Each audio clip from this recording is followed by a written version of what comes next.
राधे राधे दोस्तों। आज हम आपको सुनाएंगे एक बुढ़िया और उसके 5 पुत्रों की कहानी। अगर आप हमारे चैनल पर नए हैं तो प्लीज़ हमारे चैनल अपनी संस्कृति को लाइक करें, सब्सक्राइब करें और शेयर करें।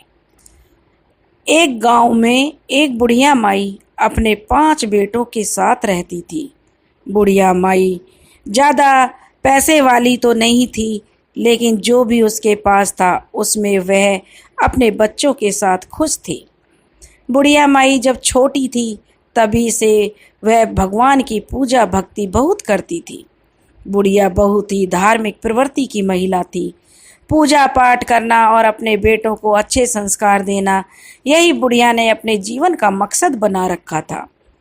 वह बहुत ही भगवान में विश्वास करती। भोले बाबा की तो बुढ़िया परम भक्त थी।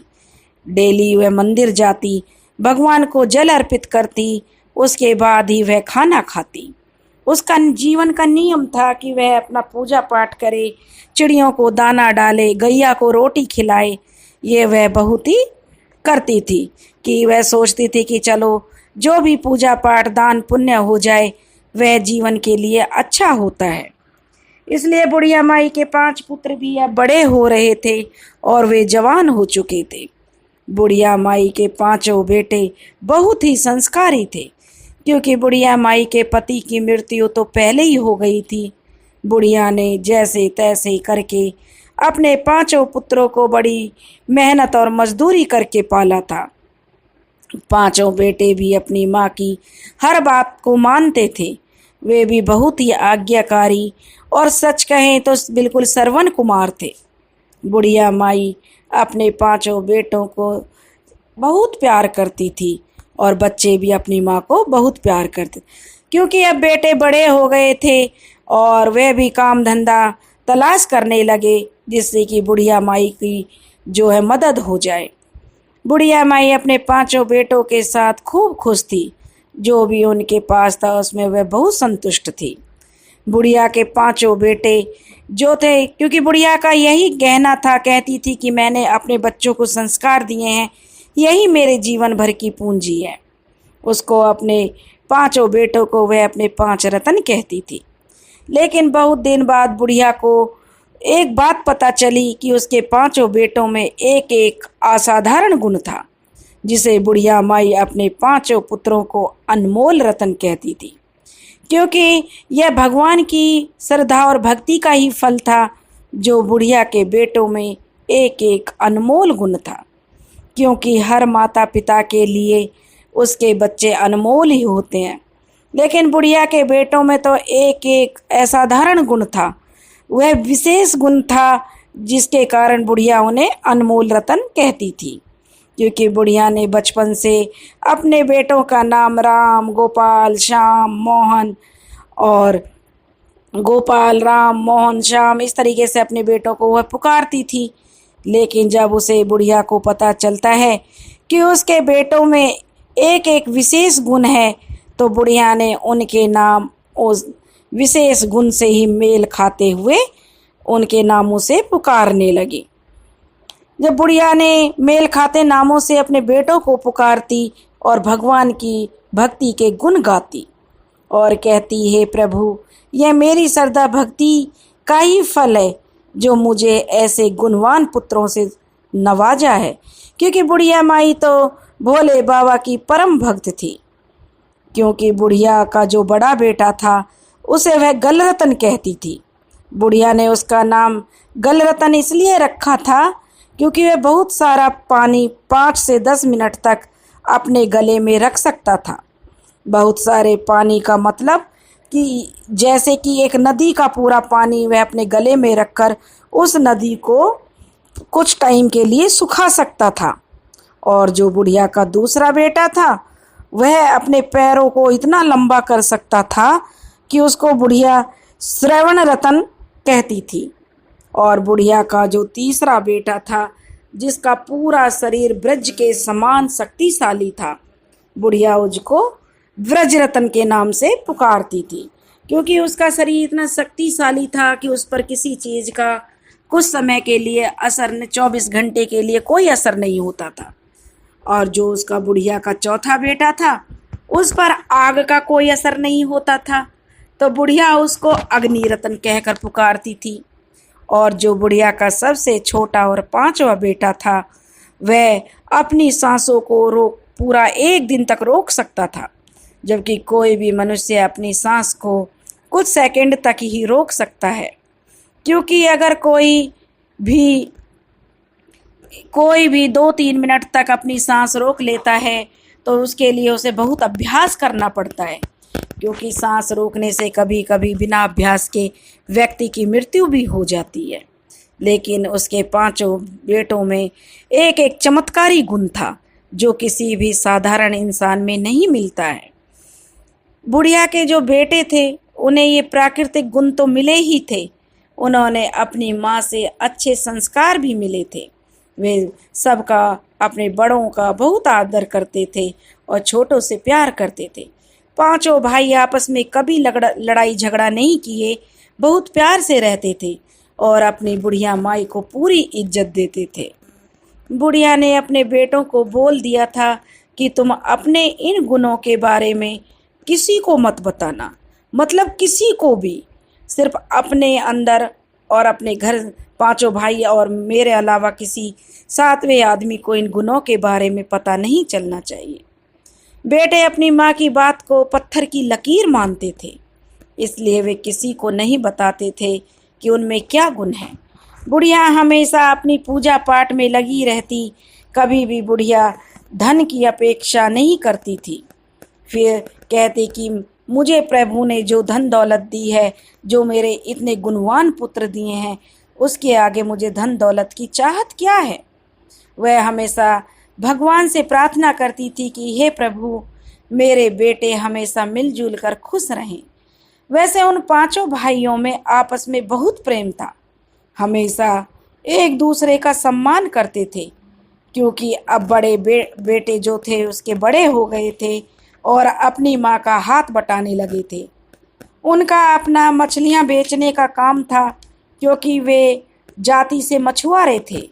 उनकी माँ ने उन्हें मछलियाँ बेचकर ही पाला था और जब समय मिलता था तो घर घर काम करके भी उन्हें जो अलग से आमदनी होती थी उसी से अपने बच्चों का गुजारा करती थी।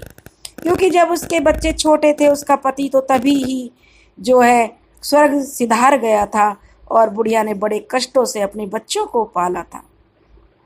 अब उसके पांचों बेटे मछलियाँ को पकड़ कर लाते और उन्हें बेचते, जिससे उनका गुजारा चल रहा था। मछलियों को साधारण मनुष्य की तरह ही पकड़ते थे, क्योंकि जब उनमें इतने गुण थे तो अपने गुणों से मछलियों को पकड़ेंगे तो ऐसा कोई ना कोई करते हुए उन्हें देख लेगा। इसलिए वे अब उनका जो मछलियाँ थी उनका काम धंधा कुछ ऐसा समय आया, कहते हैं ना कभी सुख के बाद दुख और दुख के बाद सुख आता है, वैसा ही अब बुढ़िया के बेटों के साथ होने लगा। अब उन्हें मछलियाँ बेचने के लिए बहुत कम मछलियाँ मिलने लगी, जिससे उन्हें काफ़ी तंगी का सामना करने पड़ा।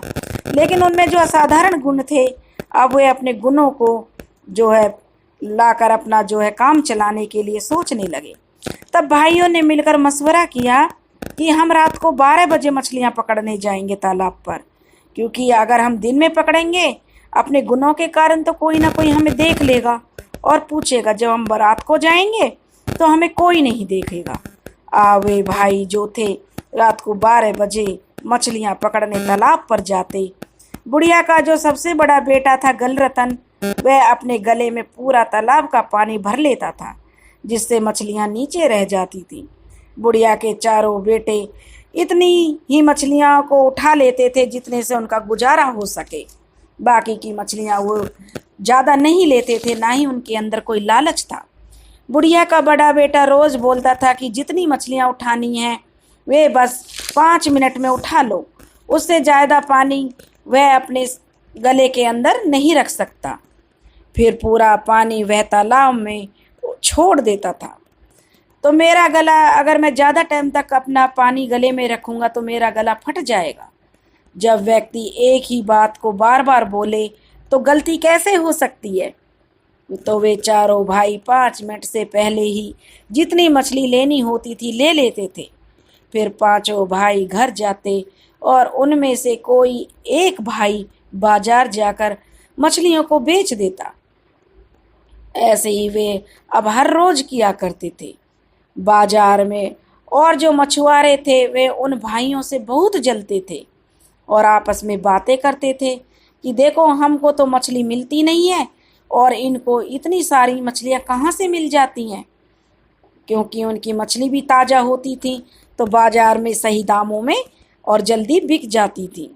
और जो पांचों भाई थे उनके चेहरे भी बिल्कुल आपस में मिलते जुलते थे, वे बिल्कुल जुड़वा लगते थे। यह भी उनकी खासियत थी। बुढ़िया के अलावा कोई और उन्हें पहचान नहीं पाता था कि कौन सा बड़ा भाई है और कौन सा छोटा भाई है। एक दिन बुढ़िया के साथ उसका छोटा बेटा, जो सबसे छोटा बेटा था, उसके साथ बाजार में मछलियां बेचने गया, जो कि एक दिन तक बिना सांस लिए रह सकता था। तो एक मछुआरा उससे बोला, भाई तुम इतनी मछलियां कहाँ से लाते हो, मुझे भी बता दो, क्योंकि मैं भी उसी तालाब में जाता हूँ, लेकिन मुझे तो मछलियां नहीं मिलती हैं। मछुआरे की बात सुनकर बुढ़िया का छोटा बेटा, जो शांत रतन था, उसको उस पर दया आ गई और उसने उसे बता दिया और कहा कि तुम रात को 12 बजे तालाब पर पहुंच जाना। और इधर घर आकर शांत रतन ने अपनी सारी बात अपने भाइयों को बता दी। तो उसके भाई मान जाते हैं कि चलो कोई नहीं, वह भी बेचारा गरीब है, वह भी कुछ मछलियाँ उठा लेगा तो उसका भी जो है रोजगार चल जाएगा। क्योंकि उनको तो कोई लालच होता ही नहीं है, वह भी उस मछुआरे को अपनी तरह ही समझते हैं।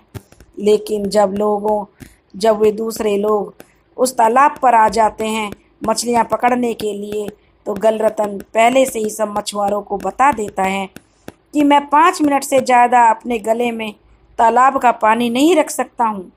तुम लोग 5 मिनट से पहले जितनी मछली लेनी हो उतना ले लो।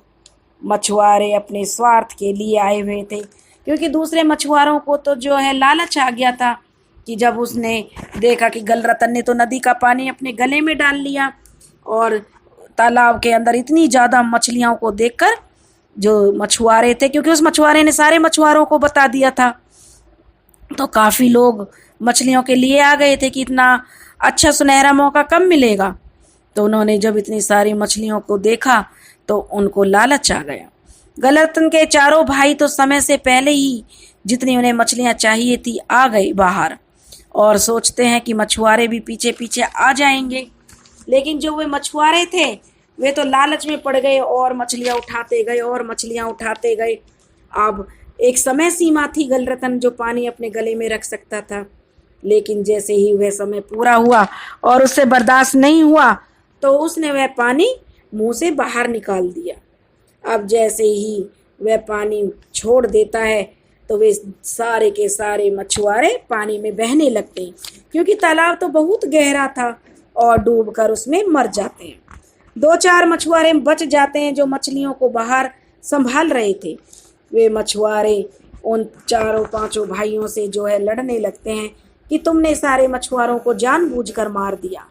तब गलरतन कहता है कि भाइयों, मैंने तो पहले ही कहा था कि तुम समय से पहले बाहर निकल जाना, लेकिन तुम लोग तो लालच में पड़ गए।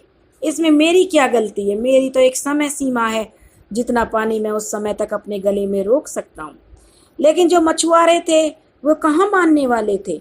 अब वे उन 5 भाइयों की शिकायत लेकर राजा के पास पहुँचे। राजा से जाकर उन भाइयों की शिकायत करते हैं मछुआरे, तो राजा के सिपाही जो बुढ़िया के घर आते हैं और गलरतन को पकड़कर ले जाते हैं और राजा उसे सजा देता है और कहता है कि इतने लोगों की मृत्यु का कारण तुम हो। जो मछुआरे के परिवार वाले थे वे राजा से कहते हैं कि राजा साहब, जैसे इसने हमारे लोगों को पानी में डुबाकर मारा है, हम चाहते हैं इसको भी वही सजा मिले। इसको भी तो पता चले कि दम घुटकर मरना कितनी बुरी मौत होती है।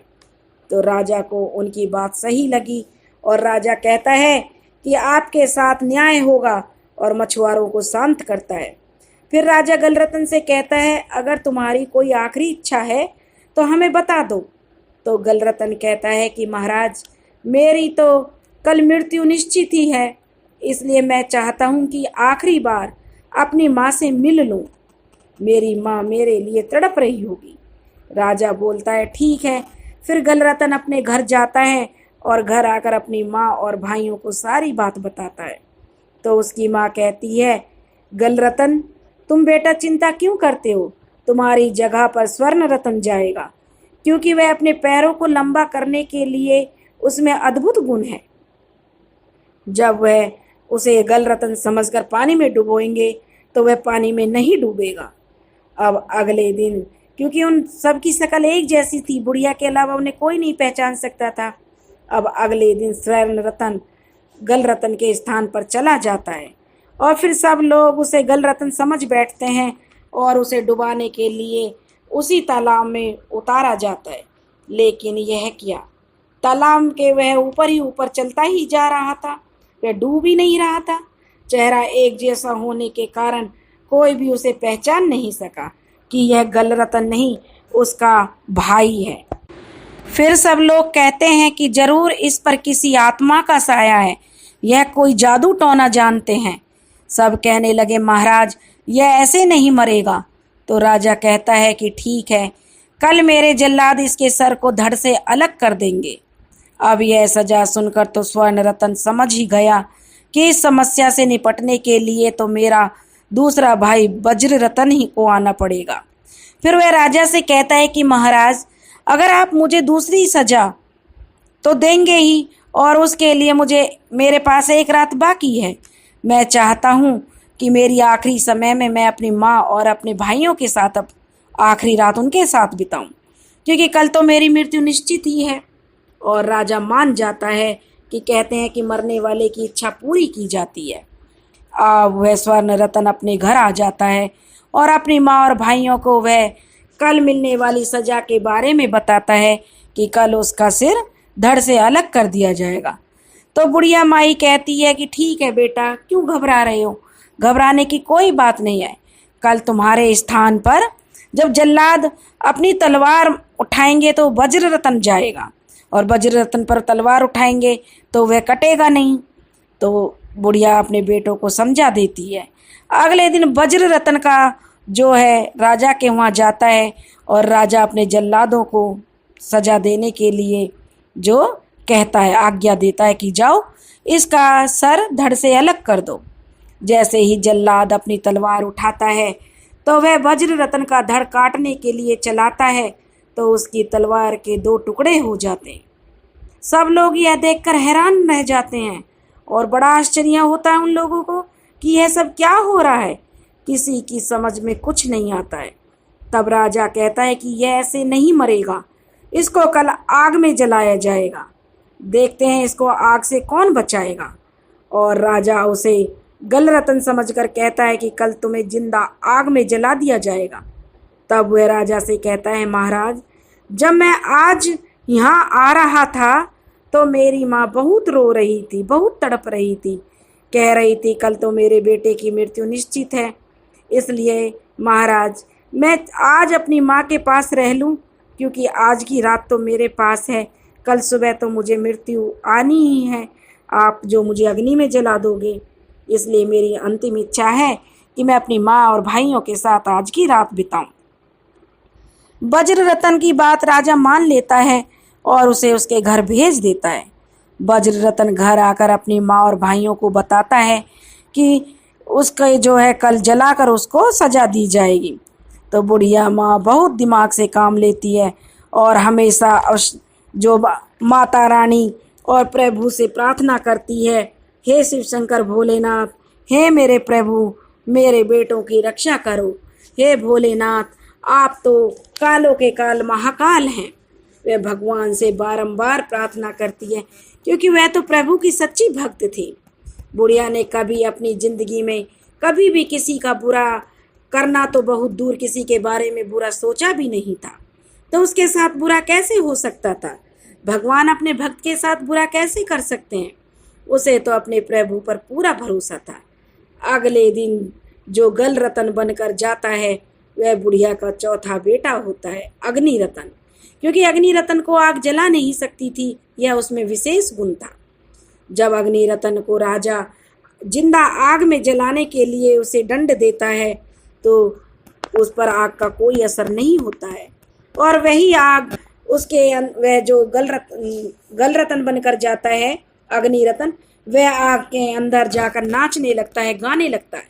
यह देखकर राजा और जनता बड़े आश्चर्य में पड़ जाते हैं और वे डर जाते हैं कि जरूर इन पर किसी आत्मा का साया है। अग्निरतन राजा से कहता है, महाराज आपने मुझे तरह तरह की सजा दी है, लेकिन पता नहीं मैं कैसे बच जाता हूँ। मगर कल तो मेरी मृत्यु निश्चित है। आज मुझे मेरी माँ के पास जाने दो। 4 दिन से मेरी माँ रो रही है। आज मैं अपनी माँ के आंचल में सिर रखकर खूब रोऊंगा, तभी तो मैं चैन से कल मर पाऊंगा। क्योंकि अगले दिन राजा उसे सजा देता है कि इसे जमीन के अंदर गाड़ दिया जाएगा, तब तो इसकी मृत्यु हो जाएगी। तब राजा उसकी अंतिम इच्छा समझकर उसे उसके घर भेज देता है। जब अग्निरतन अपने घर जाता है और अपनी माँ और भाइयों को से लिपट कर खूब रोता है और बताता है कि कल उसे क्या क्या सजा मिलनी है, तो उसकी माँ कहती है कि चिंता मत करो, कल प्रभु पर विश्वास रखो, वो हमारी सहायता जरूर करेंगे। और माँ बेटे मिलकर प्रभु की जय जयकार करने लगते हैं। तो प्रभु तो अपने बच्चों की रक्षा के लिए आते ही हैं, और क्योंकि उन्होंने तो उनकी माता की भक्ति को देखकर उनमें विशेष गुण दिए थे, यह भक्ति का ही तो फल था जो यह सफल हो रही थी। अब राजा अपने सैनिकों से जमीन में गहरा खड्डा खुदवाता है और गलरतन को जिंदा दफनाने के लिए अब जो राजा के सैनिक बुढ़िया के घर आते हैं। गलरतन को ले जाने के लिए बुढ़िया उन सैनिकों से कहती है, मेरे बेटे को तो तुम मारने के लिए ले ही जा रहे हो, कम से कम इतना तो बता दो कि इनकी मृत्यु की सजा से होने वाली है। सैनिक बुढ़िया को बताता है कि तुम्हारे बेटे को जिंदा दफनाया जाएगा। फिर बुढ़िया अपने छोटे बेटे शांतरतन को जाने के लिए कहती है। शांतरतन खुशी खुशी अपनी माँ की आज्ञा के अनुसार सैनिकों के साथ चला जाता है। अब राजा के सैनिक जो खड्डा खोदते हैं उसमें उसे लेकर जो शांतरतन को उसमें डाल देते हैं और ऊपर से मिट्टी डाल देते हैं। वह मिट्टी से उसे भर देते हैं ताकि दम घुटने से क्योंकि वो तो गलरतन समझ रहे थे, उसकी जो मृत्यु हो जाए। बुढ़िया अपने चारों बेटों के साथ, क्योंकि वह तो 24 घंटे जो अपनी सांस रोक सकता था, उसके अंदर तो यह विशेष गुण था, इसलिए बुढ़िया जब रात हो जाती है तो जो सैनिक होते हैं वो तो उसको गलरतन को गाड़ कर उसमें चले जाते हैं ताकि वह तो उसकी मृत्यु हो ही जाएगी। मिट्टी के अंदर तो सांस लेना बड़ा मुश्किल हो जाता है, यह सोचकर वे रात को चले जाते हैं। तब बुढ़िया रात हो जाती है, आधी रात बीत जाती है, तो अपने चारों बेटों को लेकर अपने जहाँ उसके बेटे को गाड़ा गया था जमीन में, वहाँ पर पहुँच जाती है और उस मिट्टी को हटाकर अपने बेटे को बाहर निकाल लेती है। उसके बाद उसके 5 बेटे उस मिट्टी को उसी खड्डे में भर देते हैं और अच्छे से फैला देते हैं ताकि किसी को कोई शक ना हो। अब सबकी नजरों में गलरतन की मृत्यु हो जाती है। अब बुढ़िया माई फैसला कर लेती है कि अब हम इस राज्य में नहीं रहेंगे, हम कहीं दूर जाकर रहेंगे जहाँ मेरे बच्चे सुरक्षित रहें। अब बुढ़िया अपने बेटों को लेकर कहीं दूर चली जाती है और वह वहाँ भी माता रानी और भगवान प्रभु भोलेनाथ की पूजा करती है। वह कभी भी अपने पूजा पाठ नहीं भूलती। हे भगवान, हे प्रभु। अब वह अपने पुत्रों के साथ बुढ़िया खुश थी। वह दूसरे राज्य में जाकर बस गई। वहाँ उन्हें ना तो कोई जानता था और ना ही कोई पहचानता था। हे प्रभु, हे भोलेनाथ, जैसे आपने बुढ़िया के बेटों की रक्षा की, वैसे ही जो यह कहानी कह रहे हैं और जो ये कहानी सुना रहे हैं, उनकी मनोकामना पूरी करना, उनकी दुख की घड़ी में रक्षा करना, उनके बच्चों की रक्षा करना। बोलो हर हर महादेव। दोस्तों, अगर आपको हमारी कहानी पसंद आई हो तो प्लीज़ ज़्यादा से ज़्यादा लाइक करें, शेयर करें। राधे राधे।